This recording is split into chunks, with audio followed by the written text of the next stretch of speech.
buenos días a todos. Bienvenido de nuevo a nuestro webinar. Hoy vamos a hablar sobre beneficios del DHA y los omega 3 de microalgas. Y tenemos la suerte de nuevo de contar con la Ana Paré, farmacéutica, licenciada en farmacia, graduado de nutrición humana y dietética, y del Benoit Filion, ingeniero químico, fundador del laboratorio Optim.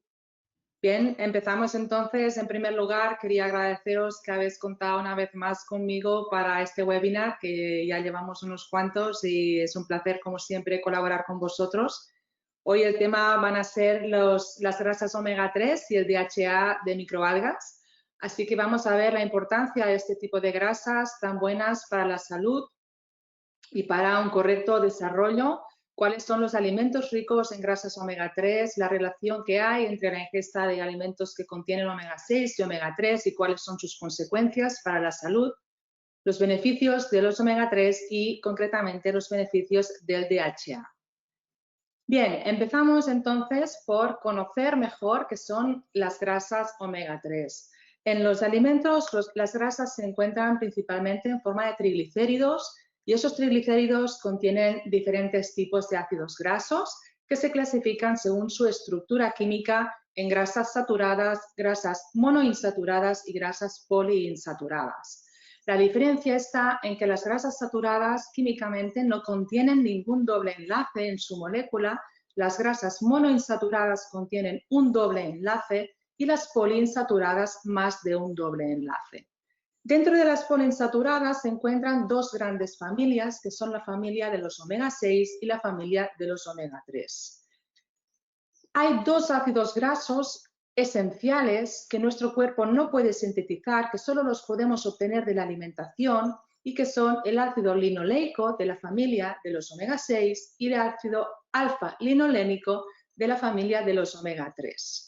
A partir de ellos, nuestro cuerpo sintetiza ácidos grasos poliinsaturados de cadena más larga. Es decir, no los podemos fabricar, pero a partir de ellos, el cuerpo lo que hace es alargar la molécula o añadir dobles enlaces en esas moléculas para poder fabricar los ácidos grasos de cadena larga. Vamos a conocerlos un poquito mejor.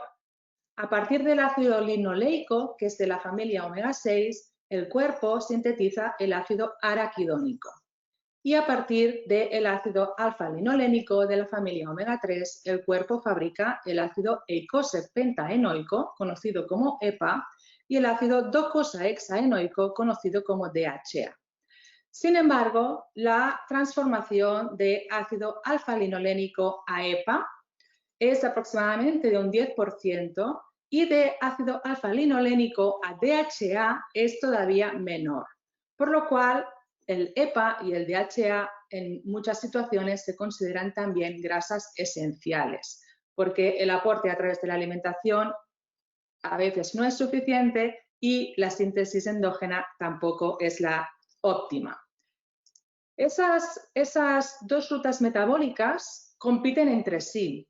Eso significa que utilizan los mismos enzimas, que son elongasas y desaturasas, tanto para los omega 6 como por la familia de los omega 3.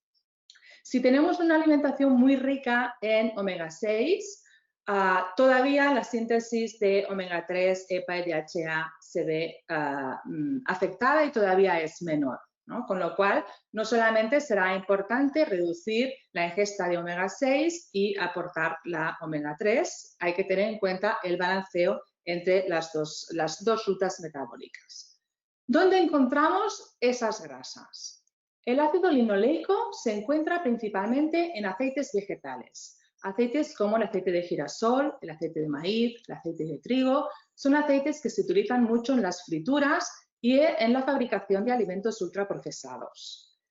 El ácido araquidónico, también de la familia omega 6, se encuentra en carnes, huevos, leche, sobre todo de procedentes de animales alimentados con pienso. El ácido alfa-linolénico, ya de la familia omega 3, se encuentra en las nueces, en las semillas de lino, el aceite de lino también, las semillas de chía, el aceite de cáñamo, el aceite de colza y de soja.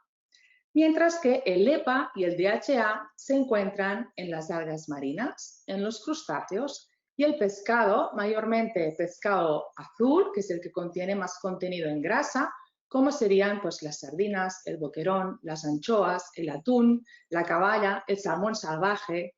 Siempre son pescados que han sido alimentados por fitoplancton, es decir, que el pescado obtiene el EPA y el DHA precisamente porque come algas marinas y come pequeños crustáceos. Bien, entonces ya vemos pues que nuestra alimentación tiende a ser como bastante rica en alimentos de la familia omega 6 y no siempre contiene suficientes omega 3. Esto tiene unas consecuencias de cara a la salud. Tiene las consecuencias que veremos a continuación y por esa razón la OMS ya dictaminó una relación óptima entre omega 6 y omega 3 que tendría que estar pues alrededor de 3:1. En muchos países la dieta occidentalizada nos ha llevado a tener relaciones mucho más altas, de 15:1 o incluso algunos países más altos. Japón, por ejemplo, que es un país que tiene una ingesta de pescado muy alta, pues estaría alrededor del 4:1. Pero es un equilibrio que no es muy fácil de conseguir, el recomendado por la OMS de 3:1. ¿Por qué? Porque el ácido araquidónico es precursor de una serie de moléculas que las llamamos eicosanoides, que tienen propiedades proinflamatorias. Son proagregantes, son proinflamatorias, con lo cual van a favorecer un entorno de inflamación.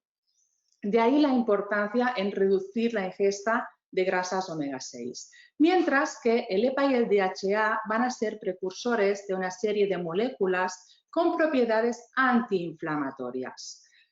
Van a favorecer un entorno menos inflamatorio, pero también van a favorecer la resolución de la inflamación. De ahí la importancia en aumentar la ingesta de alimentos que contengan omega 3.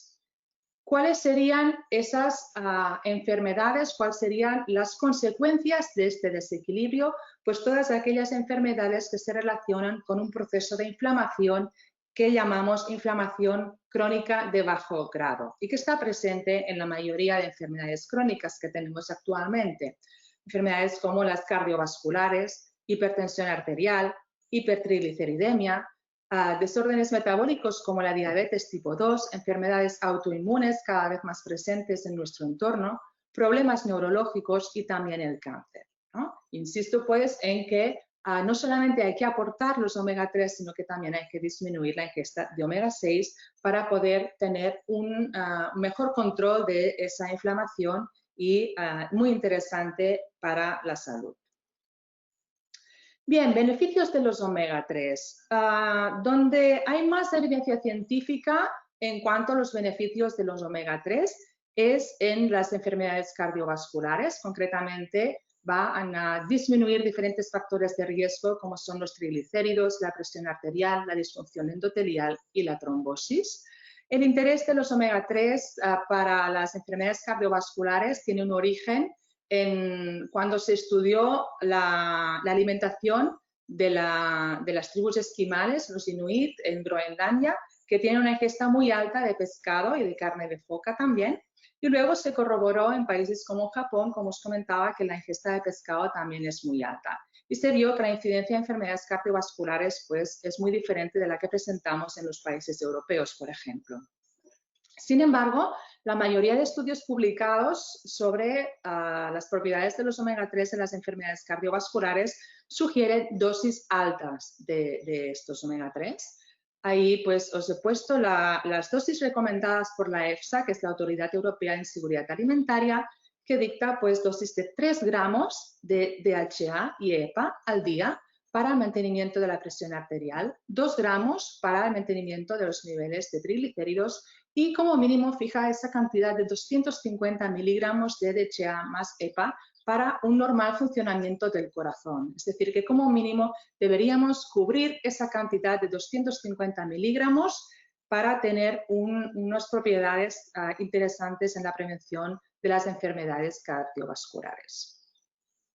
Cuando esas grasas se dan en forma de suplemento, se ha observado que si nosotros proporcionamos un suplemento de EPA, hay un aumento en las concentraciones de EPA, pero no de DHA en el organismo. Sin embargo, cuando se da un suplemento de DHA, se ha observado que se produce un aumento tanto en las concentraciones de EPA como de DHA. Y es gracias a la retroconversión que hay de DHA a EPA. Con lo cual, pues es interesante tener en cuenta que si proporcionamos el DHA, también estamos aumentando los niveles de EPA en el organismo. Bien, y vamos a centrarnos ahora más en los beneficios del DHA. El EPA, como os comentaba, es precursor de los eicosanoides antiinflamatorios. El DHA tiene una función más estructural. Se encuentra en las membranas de las células, de todas las células de nuestro organismo, pero sobre todo donde se encuentra en más cantidad el DHA es en el cerebro y en los ojos, justamente en la retina. Se estima que el 35% de las grasas presentes en el cerebro es DHA y el 50% de las grasas presentes en la retina es DHA. Eso tiene su importancia no solamente para la salud celular, para el buen funcionamiento de esta célula, sino cuando vamos a pensar en que va a favorecer el intercambio de nutrientes. Pensad que el DHA, no lo he explicado porque es un poquito más técnico, pero el DHA es una molécula que tiene 6 dobles enlaces. Esto le da una configuración muy flexible y muy diferente de lo que sería una grasa saturada, que es totalmente rígida. Entonces, cuanto más cantidad de DHA haya en las membranas de las células, pues mejor será el intercambio de nutrientes para esta célula. Si nos fijamos en el cerebro, en el sistema nervioso, cuanta más cantidad de DHA está en las membranas de las neuronas, más rápida podrá ser la transmisión del impulso nervioso. O bien, mejor será la captación de neurotransmisores como, por ejemplo, la serotonina y la dopamina. En los ojos se encuentra en los fotorreceptores, pues va a favorecer la transducción de señales visuales. Por eso, siempre que hablamos de función cerebral y función visual, el DHA se convierte en un nutriente imprescindible. Si hay una época en la cual es muy importante el aporte del DHA es durante el embarazo y la lactancia. Se ha visto que el aporte de DHA para el futuro bebé depende totalmente del aporte materno. El DHA puede pasar a través de la placenta al feto y también se puede pasar a través de la lactancia materna en el recién nacido. Con lo cual, cuanto mayor sea el aporte de DHA en la madre ya durante el embarazo y también durante el periodo de lactancia, y cuanto mejor sea esta relación entre omega 6 y omega 3 en la alimentación de la madre, más podrá aportar ese nutriente para su futuro bebé, para asegurar un buen desarrollo a nivel visual y a nivel cerebral. Se ha estudiado y se ha visto que la ingesta de DHA durante el embarazo va a proporcionar una mayor duración de la gestación, un mayor peso al nacer y mayor perímetro craneal, un menor riesgo de parto prematuro. Todo eso va a tener importancia en los primeros años de vida del niño, donde es tan importante el proceso de aprendizaje, pero también tiene propiedades muy interesantes para la madre, ya que disminuye el riesgo de preeclampsia y disminuye el riesgo de depresión postparto. Precisamente por lo que os decía, ¿no? Por esa facilidad que tiene el DHA en alcanzar el cerebro y poder favorecer el intercambio de nutrientes en la célula, en las neuronas y también de cara a los neurotransmisores. En la visión se ha estudiado mucho también los beneficios del DHA en la retina y se ha visto que es un nutriente muy importante para tener una buena agudeza visual, para la prevención de la degeneración macular asociada a la edad y para la prevención de la sequedad ocular. Ahí pues tendemos a pensar, cuando hablamos en este tipo de patologías, tendemos a pensar en las personas mayores, pero la realidad es que cada vez pasamos más horas delante de las pantallas del ordenador. Nuestra forma de trabajar ha cambiado muchísimo, pasamos muchísimas horas delante de una pantalla y eso va a tener consecuencias para nuestros ojos, con lo cual es muy importante de cara a la prevención poder aportar todos aquellos nutrientes que son importantes para la vista y para prevenir tanto la degeneración asociada a la edad como la sequedad ocular. Voy citando las referencias, las tenéis en la presentación. Este artículo de 2017, por ejemplo, es un artículo de revisión en la cual pues, apoya esta relación del DHA de cara a la salud de la vista. Y visto las propiedades que tiene el DHA de cara al desarrollo cerebral, se ha estudiado su incidencia en las enfermedades relacionadas con el deterioro cognitivo y el Alzheimer. Y se ha visto que una mayor ingesta de DHA está relacionada con una mejor memoria, con una mejor función cognitiva y un deterioro cognitivo más lento, menor riesgo de desarrollar demencia relacionada con la edad y menor riesgo de enfermedad de Alzheimer. Otra vez aquí pensamos en las personas mayores, pero sabemos que nuestra esperanza de vida se está alargando, que cada vez el grupo de personas mayores de 65 años es cada vez más numeroso. Y es muy importante también hacer esa prevención, ¿no? Esa prevención que empieza ya a los 40 años de cara al futuro para poder tener pues, una buena función cognitiva y poder evitar en todo lo posible el deterioro cognitivo, porque sabemos que ese deterioro cognitivo es muy presente en la edad y va a terminar posiblemente en una demencia o en un Alzheimer. En personas mayores, los niveles más altos de EPA y DHA han demostrado una mayor fluidez verbal, mayor velocidad de procesamiento de la información y también la mejoría en la función visual. Pero muy interesante también su relación con la depresión. Y es que se ha visto que bajas concentraciones de omega 3 están relacionadas con una mayor incidencia de depresión y en personas que presentan deterioro cognitivo leve, que van asociados muchas veces a una depresión también leve, el hecho de suplementar con grasas omega 3 proporciona una mejora en los síntomas depresivos de esas personas. Así que debe ser también un nutriente muy presente cuando tenemos un paciente depresivo delante, porque puede mejorar el tratamiento de la depresión y por supuesto, pues a la que detectamos que hay un poquito de deterioro cognitivo, también es un nutriente que no puede faltar en la alimentación de estas personas. En dietas vegetarianas, ¿qué ocurre?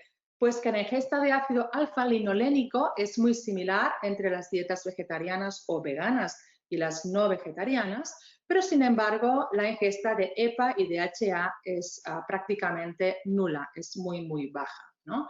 Eso me gusta explicarlo porque sabéis que ahora se habla mucho, ¿no?, de las dietas vegetarianas. Realmente hay cada vez más personas que consultan por ese tipo de dietas y la chía es uno de esos alimentos que siempre está ahí presente como fuente de omega 3, pero hay que tener claro que la transformación del ácido alfa-linolénico, como os comentaba, en EPA y DHA es muy baja.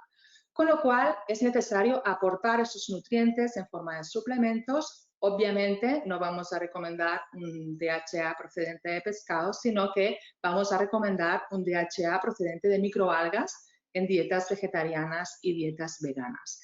Y así lo recomienda la Academia Americana de Dietética y Nutrición.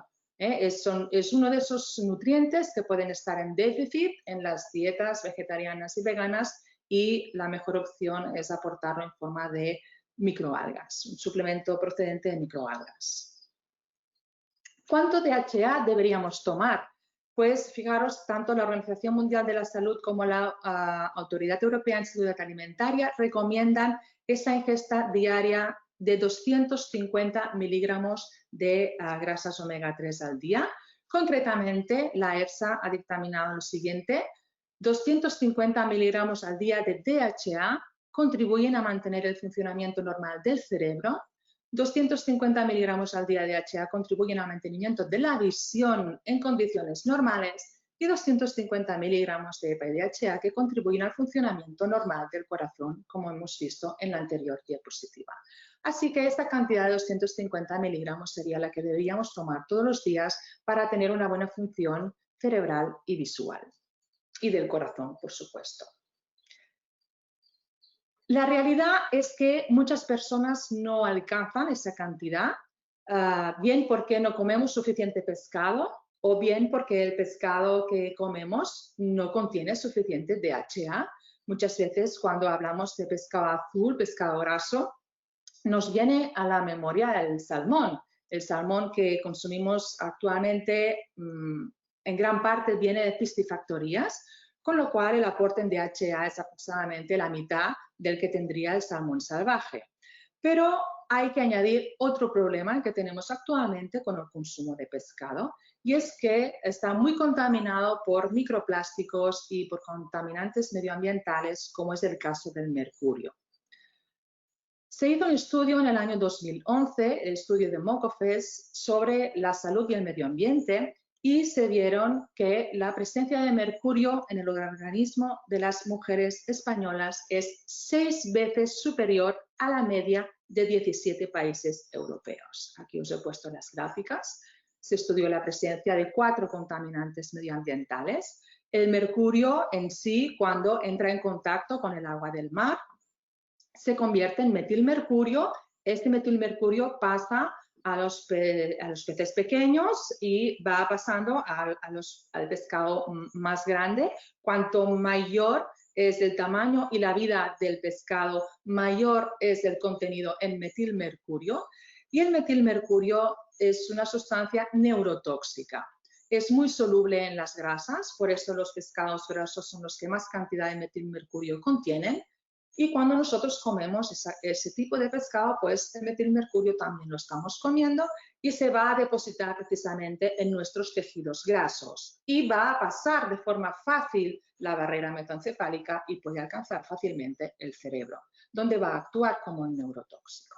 De ahí que ya desde el año 2011, aproximadamente, yo creo que fue en el mismo año 2011, la Ecosan, que es la Agencia Española de Consumo, Seguridad Alimentaria y Nutrición, está aconsejando limitar el consumo de especies con alto contenido en mercurio, sobre todo en las personas que tienen mayor riesgo, que es durante el embarazo, la lactancia y en niños hasta 10 años, evitar totalmente esas especies con alto contenido en mercurio, y en niños de 10 a 14 años la ración es de 120 gramos al mes, es decir, una ración realmente muy pequeña.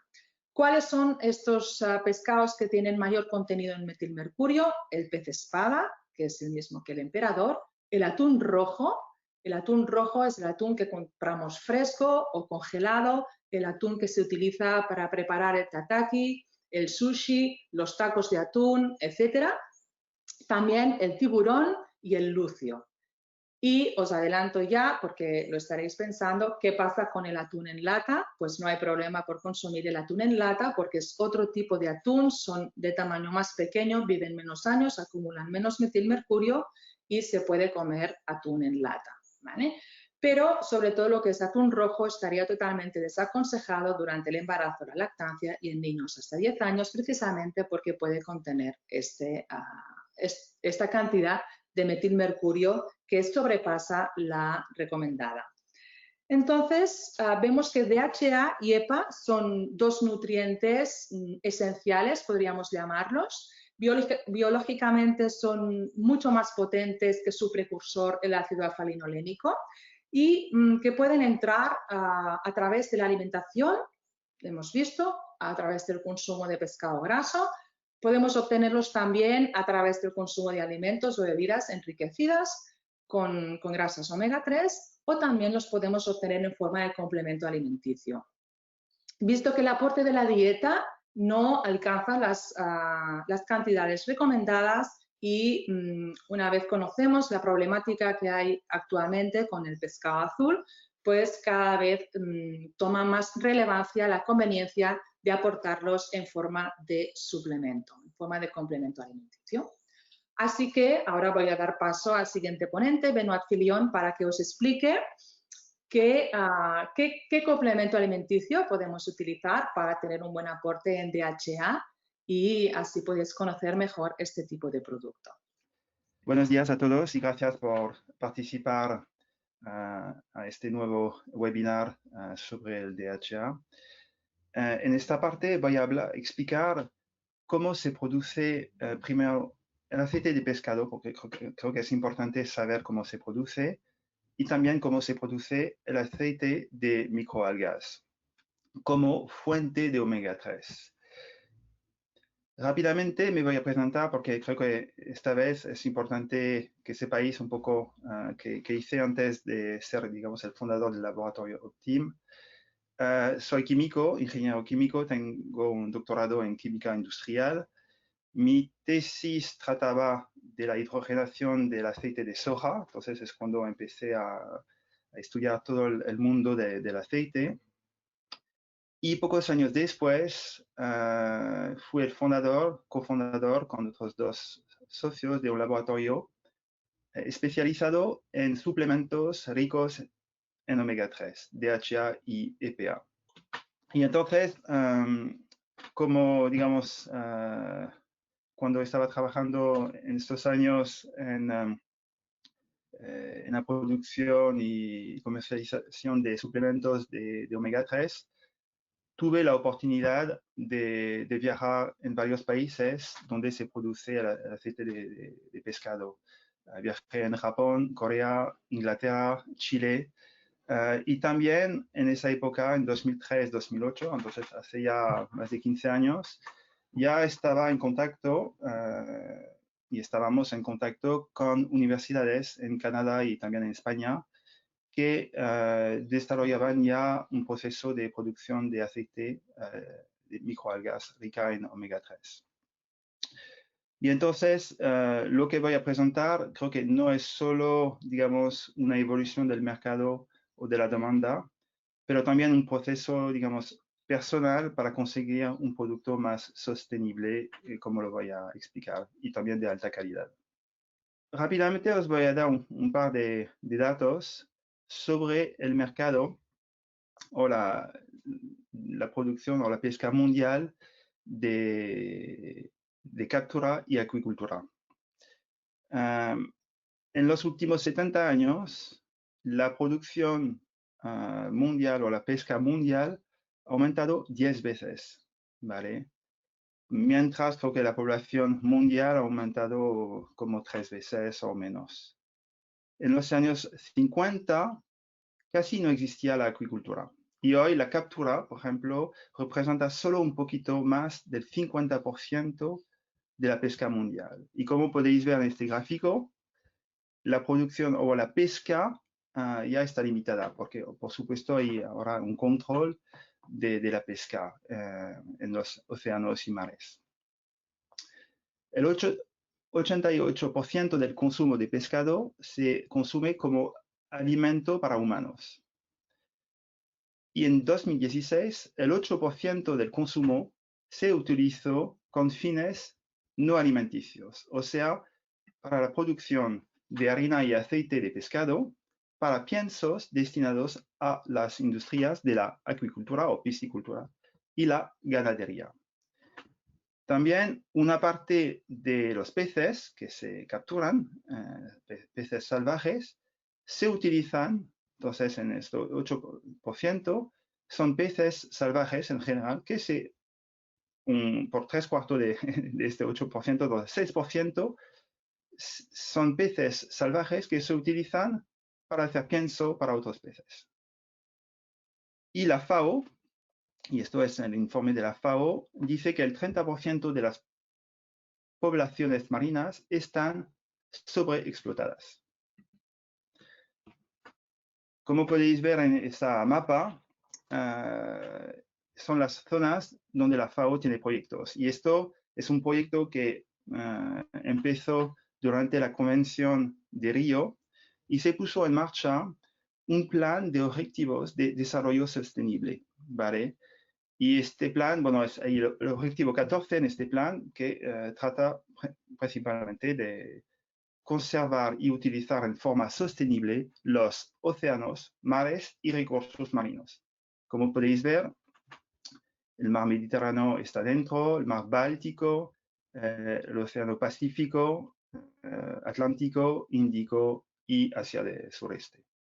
Y entonces creo que Y esto no es solo, son proyectos que están desarrollados no solo para prevenir la sobrepesca, pero también para prevenir el cambio climático. Los países que producen aceite de pescado, los principales países que producen aceite de pescado son el Chile y Perú, y también Escandinavia, o sea, Noruega, ¿vale? 3/4 de la producción de aceite de pescado en el mundo se produce en estos 3 países, Chile, Perú y Noruega. Los peces que se utilizan son estos peces, anchoa, caballa, capelán, etc. Los principales peces que se utilizan para aceite de pescado a uso humano y principalmente para hacer suplementos son anchoas, sardinas también y caballa. Vale. El 90% del aceite de pescado que se produce se utiliza principalmente para la acuicultura. Y hoy casi el 10% de esa producción se utiliza como fuente de omega 3 o para hacer suplementos, pero también aceites que se utilizan en los alimentos, como la leche enriquecida en omega 3 o otros alimentos que encontramos en el supermercado. Entonces, ¿cómo se produce el aceite de pescado? Los peces llegan en buques, en barcos grandes, al lado de los puertos, en Perú, Chile, Noruega, por ejemplo. Y las factorías que están al lado del puerto transportan con un sistema de tubería, es como un aspirador, aspiran los peces desde el barco hasta un tanque que está al lado de una prensa y un extrudor que va a sacar con vapor 2 productos. Lo que se extrae es una parte sólida y se llama la harina de pescado y es rico en proteínas. O una parte líquida es una mezcla de aceite de pescado con agua. Entonces se puede quitar el agua y lo que se consigue en este caso es un aceite de pescado en bruto o crudo de color amarillo marrón oscuro y por supuesto con un olor fuerte a pescado, ¿vale? Y entonces cuando hablamos de aceite de pescado en crudo, por ejemplo, es un aceite que contiene un 25-30% de omega 3. Y estos omega 3 están en forma de triglicéridos, como por ejemplo el aceite de oliva, son ácidos grasos en forma de triglicéridos, ¿vale? ¿Qué es un triglicérido? Es una molécula que tiene 3 cadenas de ácidos grasos, ¿vale? Como se puede ver aquí en este gráfico. Y esas cadenas pueden tener, por ejemplo, una puede ser un omega 3 o un EPA, por ejemplo, un DHA, y puede ser un ácido graso saturado, por ejemplo. Y entonces, si queremos aumentar la concentración en omega 3, lo que se hace es cortar este triglicérido o liberar los ácidos grasos para formar un éster etílico, y esto es esa cadena. Y luego, con un proceso de concentración y de purificación, podemos aumentar la concentración en omega 3. Entonces, un concentrador, por ejemplo, tiene entre 40 y 70% de omega 3 y un producto purificado puede contener hasta 95% de omega 3. Y en el mercado se encuentran 2 formas de aceites, o las empresas, digamos, no vuelven a formar triglicéridos y nos quedamos con el éster etílico, que es el ácido graso, digamos, simple, o utilizamos un proceso de reesterificación para formar un triglicérido y tener un producto en forma de triglicéridos. Aquí os voy a enseñar rápidamente, pero no voy a entrar en los detalles, un proceso típico para producir un concentrado, un producto purificado de omega 3.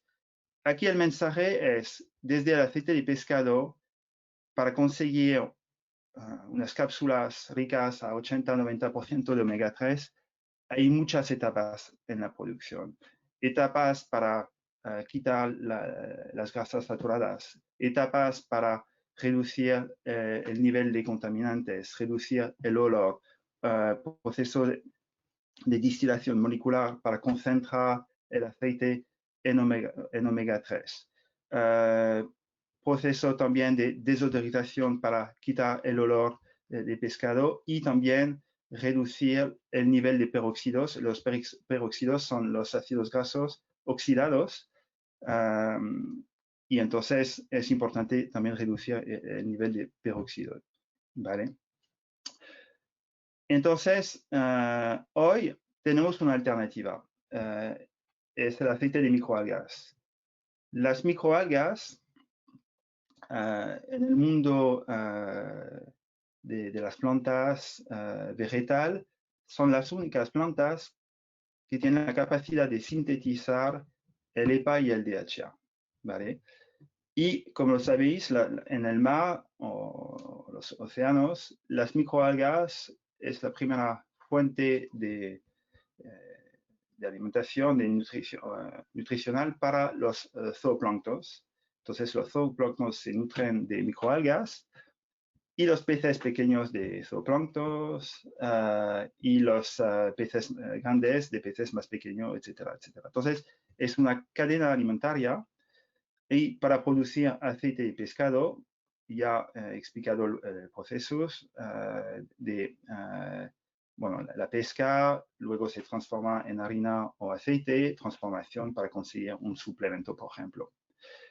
Si utilizamos microalgas que tienen la capacidad de producir niveles suficientemente altos de omega 3, pues podemos evitar todo este ciclo, digamos, de la vida o de producción de aceite.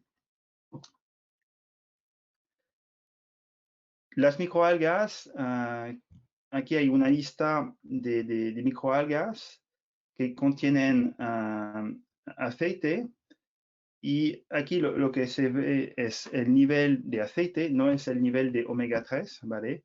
Entonces hay algas que tienen hasta un 15-20% de aceites y otras que pueden tener hasta un 80%, casi 77% de aceite como la Schizoschitrium. La Schizoschitrium es interesante porque puede producir hasta 45-50% de omega 3. En los años 80, la NASA estudiaba ya el uso de las microalgas como alimento. Después de la final de los años 90, 2000, unas dos empresas, principalmente en Europa y en Estados Unidos, empezaron a comercializar un aceite de omega 3 extraída de microalga de Schizoschitrium. Pero en esa época este aceite no se podía utilizar como suplemento, se podía utilizar como alimentación específica y entonces se utilizaba y todavía se utiliza en leche para bebés y también fórmulas infantiles, ¿vale? ¿Por qué se utilizaba para este uso? Porque el aceite rica en DHA, de omega 3, es de muy alta calidad, tiene bajos niveles de contaminantes, o casi ningún contaminante, y no tiene un sabor a pescado. Entonces, es muy cómodo, se puede poner en polvo, mezclar con otras proteínas de leche, por ejemplo, y es fácil de dar a bebé o niños, ¿vale? Y es solo desde el año 2015 que en Europa se autorizó el uso del aceite de Schizoschitrium como complemento alimenticio, ¿vale? Entonces, ¿qué es esa microalga Schizoschitrium? Es un organismo unicelular que tiene la capacidad de producir DHA de forma natural. Cuando hablamos de algas, creo que la gente se imagina que es una alga como el kombu o las algas que encontramos en el mar, esas algas verdes. En este caso, la Schizostrydium también es una alga que naturalmente proviene del mar, pero es unicelular, es un tamaño micro, ¿vale? Entonces, no se ve con el ojo, tenemos que mirar las algas con un microscopio, ¿vale? Al contrario, por ejemplo, de otras algas, la Schizostrydium no necesita luz para reproducirse. Necesita, por ejemplo, una fuente de azúcar y entonces es una alga que se puede cultivar en fermentadores, ¿vale? Aquí podéis ver un poco el tipo de aparato de máquina que se utiliza. Y entonces es un proceso un poco muy similar al proceso de fermentación de la cerveza. Las microalgas comen azúcar, en este caso, y producen, pues como nosotros cuando comemos demasiado azúcar, producen aceite, ¿vale? Y en este caso producen hasta un 50% de DHA en forma de triglicéridos. Entonces después hay un proceso de extracción para sacar, digamos, el aceite de la célula y es un proceso suave enzimático.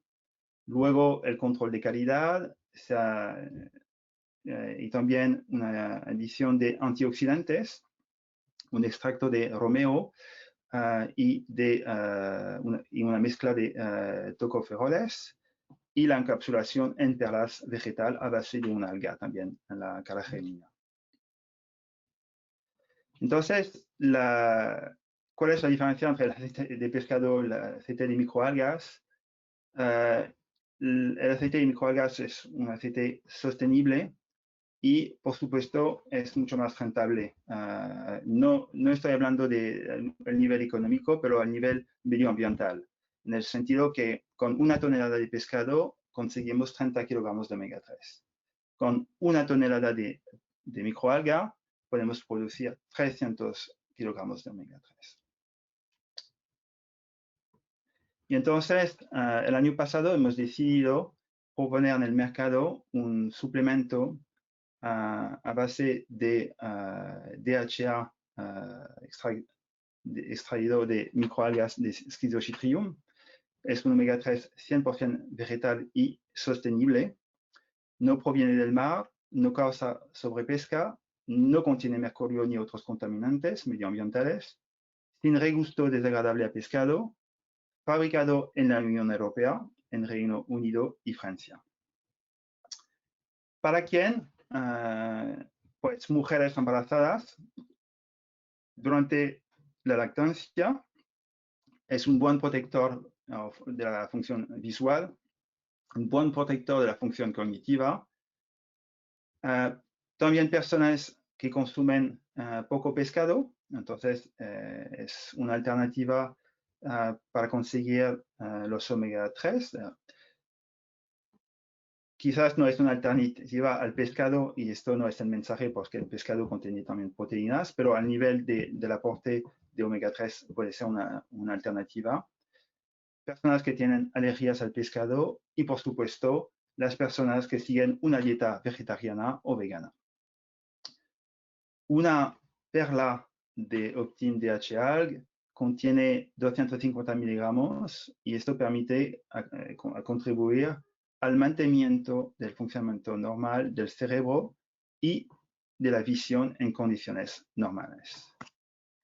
Hola, como siempre digo, los webinars pasan tan rápido que parece que casi una hora han sido muy poco tiempo. Espero que habéis disfrutado todos de las sabidurías, tanto de la Ana como el Benoit, que nos explicó la diferencia entre los aceites de pescados y los omegas extraídos de pescado o de origen vegetal. La verdad es que no he tenido tiempo de mirar las preguntas porque he estado trabajando. ¿Hay algunas preguntas? De momento no hay preguntas. No hay preguntas. ¿Algunas puntuaciones de Ana? No, que simplemente he respondido a un comentario de un asistente que decía que le encantaban las algas. Por supuesto, es un alimento que tenemos que tener más presente en nuestra alimentación, siempre utilizarlas en pequeña cantidad porque las algas contienen mucho yodo, con lo cual no deberíamos comer un plato de algas, una ensalada entera de algas, eso no sería la idea, sino aportarlas en pequeña cantidad. Y por supuesto que me parece una alternativa súper interesante aportar el DHA procedente de microalgas como suplemento alimenticio, ¿no? Y más ahora conociendo la realidad de lo que hay detrás de la industria, que bueno, para la mayoría de nosotros era totalmente desconocido. Y cuando vas a buscar un suplemento de DHA, pues no te imaginas ni mucho menos pues todo lo que hay detrás. Me parece muy importante de difundirlo, porque si queremos respetar nuestro planeta y buscar alternativas sostenibles, pues hay que ir apostando más para los vegetales. Mira, sí que han aparecido ahora más preguntas. A ver si las podemos leer. Riesgo en caso de sobredosificación en DHA y EPA. No he entendido la pregunta, perdona. Si hay riesgo. ¿Algún riesgo en Vale. una sobredosificación en DHA o EPA? Mira, hay justo lo estuve buscando esta semana. También está dictaminado por la EFSA. Dosis de hasta 5 gramos al día de EPA y DHA se consideran seguras y no provocan efectos adversos en personas adultas. Así que hasta los 5 gramos es un abanico muy amplio. Se pueden utilizar, en principio no alcanzaríamos estas dosis tan altas, pero tranquilidad en utilizar esos suplementos.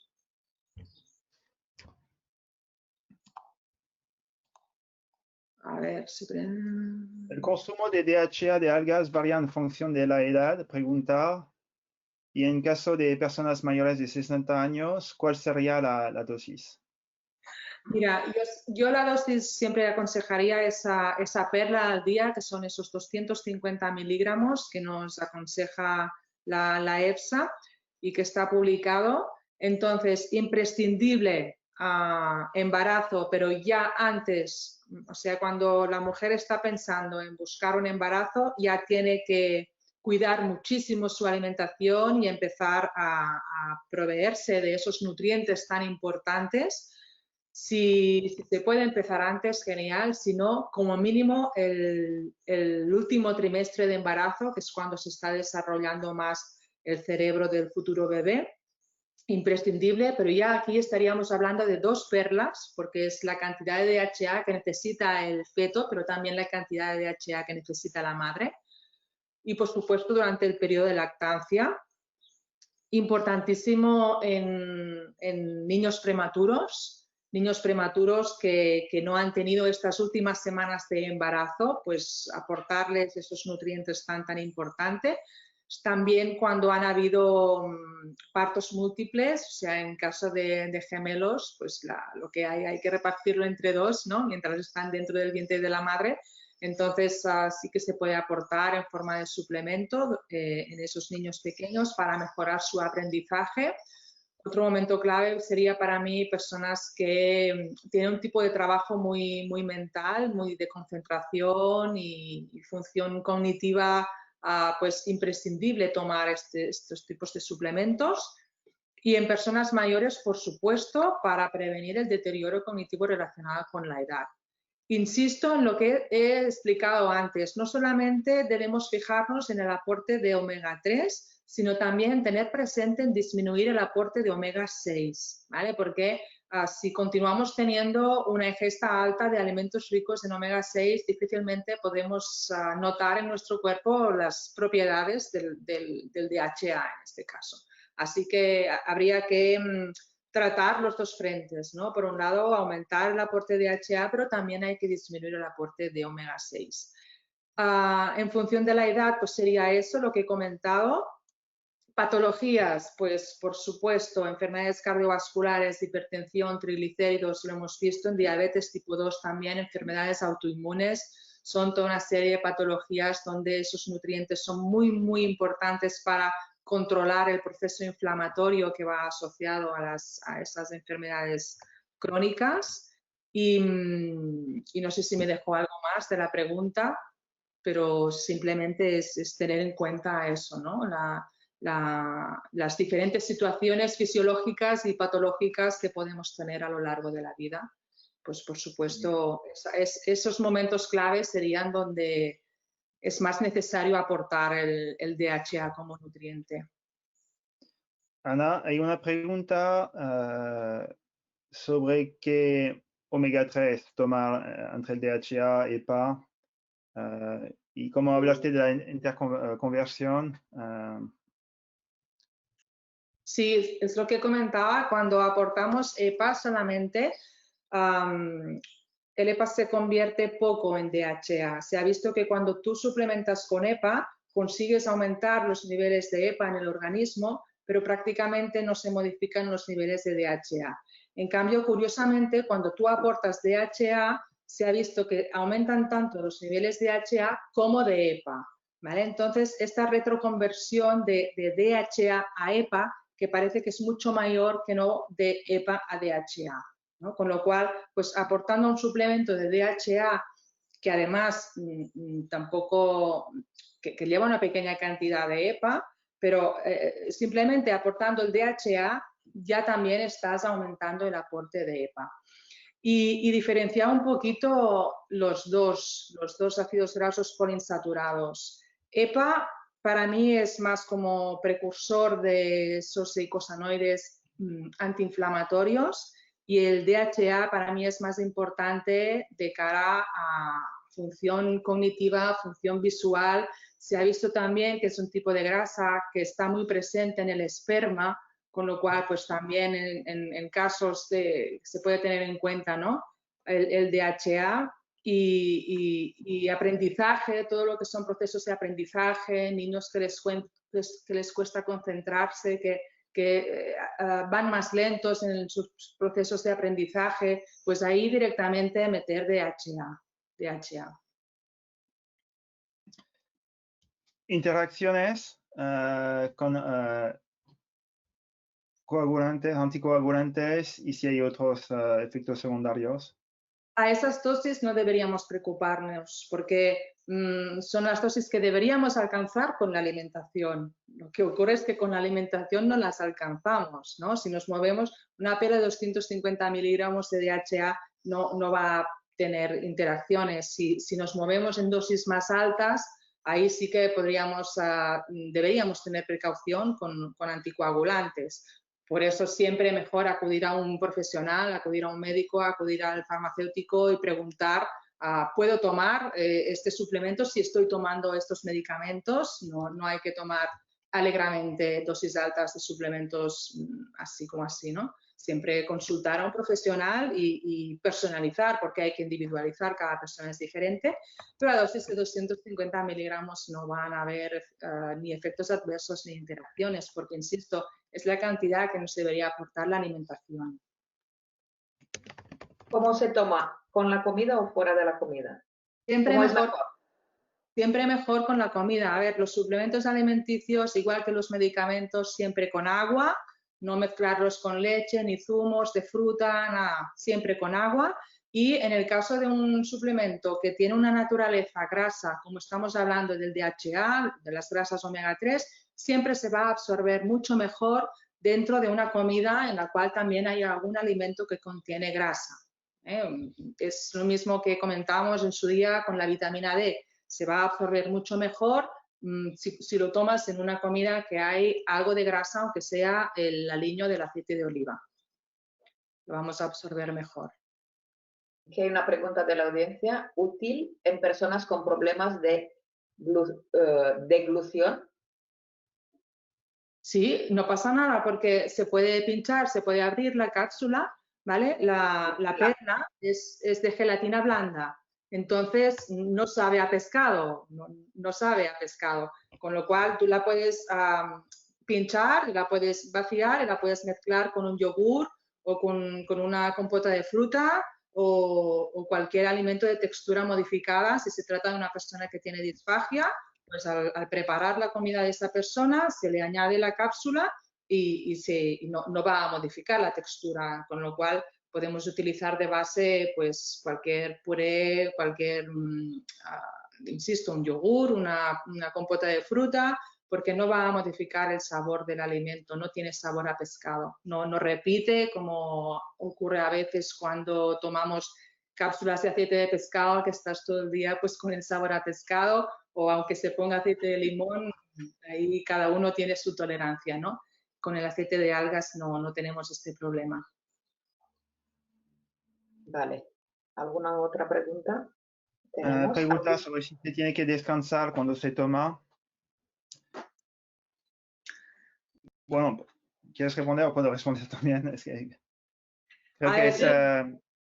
¿Que se puede tomar no, siempre o hay que descansar? Sí, no, creo que si uno cambia su dieta y come un poco de pescado y pescados pequeños, pues quizás no tendría que tomar, digamos, un suplemento con 250 miligramos de DHA.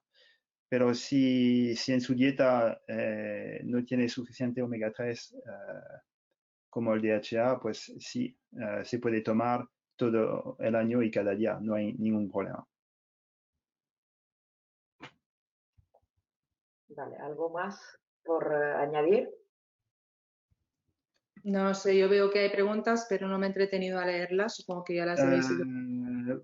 Pacientes que presentan, no sé, neuroinflamación, pacientes que presentan neuroinflamación por amonio, parásitos o hongos, ¿cuál sería la dosis recomendable? Claro, ahí tendríamos que consultar los estudios publicados en esos temas. Por supuesto, si es una persona que ya presenta neuroinflamación, ahí sí que tenemos que evitar en todo lo posible el aporte de más contaminantes, o sea, evitar, por supuesto, la exposición a metilmercurio. Entonces, el DHA es una grasa, atraviesa fácilmente la barrera hematoencefálica, alcanza fácilmente el cerebro, se deposita en el cerebro. Hemos visto que es una de las grasas que se encuentran más presentes en el cerebro, con lo cual todos los procesos neuroinflamatorios, el sistema nervioso es un nutriente importantísimo. Si se trata de patologías, yo ahí pues buscaría dosis más altas, pero también siempre es mejor conocer a esa persona, conocer su historia, conocer qué está tomando, qué medicamentos, su alimentación. A mí me gusta, antes de dar una recomendación, tener más información del paciente, ¿no? Conocerlo en todo lo que pueda, conocer su historial para poder personalizar mejor la recomendación. Pero por supuesto que es un nutriente imprescindible en estos casos. Dosis para pacientes pediátricos. Una perla al día. Sí. Depende Y de la edad. además, esto estaba buscando, pero la EFSA también recomienda, si no me equivoco, son 250 miligramos en niños al día. Hay una recomendación oficial. De hecho, en las leches maternizadas, la leche materna contiene DHA, con lo cual las leches infantiles que compramos en la farmacia cada vez van a buscar más este parecido al patrón de composición nutricional de la leche materna y llevan DHA adicionado. O sea, es un nutriente que está recomendado de tomar ya en niños recién nacidos, ¿no? Porque la leche materna lo aporta y por tanto, pues también se ha buscado la forma de aportarlo cuando no es posible la lactancia materna. Y se puede dar tranquilamente en estos casos, en niños bien pequeños. Y en caso de hígado graso,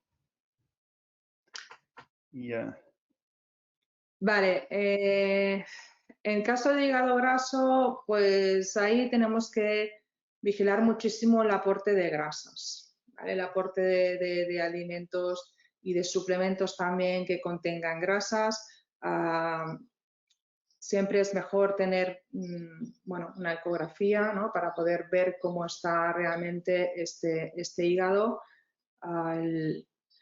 Quizá utilizaría más otros suplementos como la curcumina, ¿no? Sabemos que funciona muy bien para el hígado graso, siempre y cuando no haya obstrucción de las vías biliares. Por eso es importante tener una ecografía y tener los marcadores hepáticos, tener una analítica delante para ver cómo está realmente funcionando este hígado. Pero ahí me inclinaría más por buscar otros productos como la curcumina, que son antioxidantes y son muy buenos para el hígado. Hay que ir con cuidado con el aporte de grasas en personas que tienen hígado graso, aunque sean grasas saludables como el omega 3. Desde mi opinión, ¿eh? ¿Y en hígado con cirrosis? Me es difícil contestar porque no es mi especialidad, no he tenido pacientes con cirrosis, pero pienso que habría que valorar más el aporte de otros nutrientes en estos casos.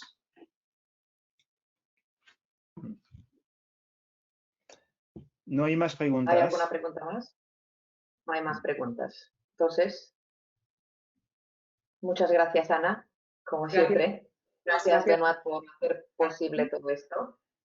Muchas gracias a la audiencia que durante estos 3 meses de confinamiento habéis estado ahí y nos habéis escuchado, y nosotros hemos intentado no dar consejos, sino compartir la sabiduría de la Ana, del Benoit, del David Manrique, del Dr. Josep Ayudé en todos estos productos que Natural Distribution lo distribuye en España y Andorra, y espero que hemos aprendido algo, o al menos saber por dónde empezar, y que es muy importante prevenir que curar, que el precavido es el que toma muchas medidas, y que parece mentira, pero ya han pasado 3 meses, que parece una eternidad, pero han pasado rápido. Hemos sabido, supongo, un poquito tantear con todo este ajetreo que hemos tenido. Tenemos que seguir siendo precavidos, tenemos que seguir protegiéndonos, tenemos que seguir ayudando al organismo con suplementos alimenticios de muy alta calidad, que siempre hemos hablado en estos webinars que hemos hecho, de la calidad de los productos que tomamos, que siempre que tenga estudios que lleven en su composición plantas o suplementos de muy alta calidad. Vamos a seguir haciendo, a lo mejor no tan seguidos los webinars, pero intentaremos seguir informaros de las novedades que vamos a introducir, de nuevos productos. Y para cualquier cosa, cualquier duda que tengáis, no olvidéis de que la Ana Pare, a través de NutreSalud, os puede contestar a preguntas que os puede contestar. A Benoit Fillon, a Natural Distribution, a través de su página web www.natural-distributions.com, o a través de los comerciales que tenemos en la zona. Os intentaremos solucionar o al menos aclarar cualquier duda que tengáis. Gracias de nuevo, que tengáis un buen fin de semana y nos veremos pronto en el nuevo webinar.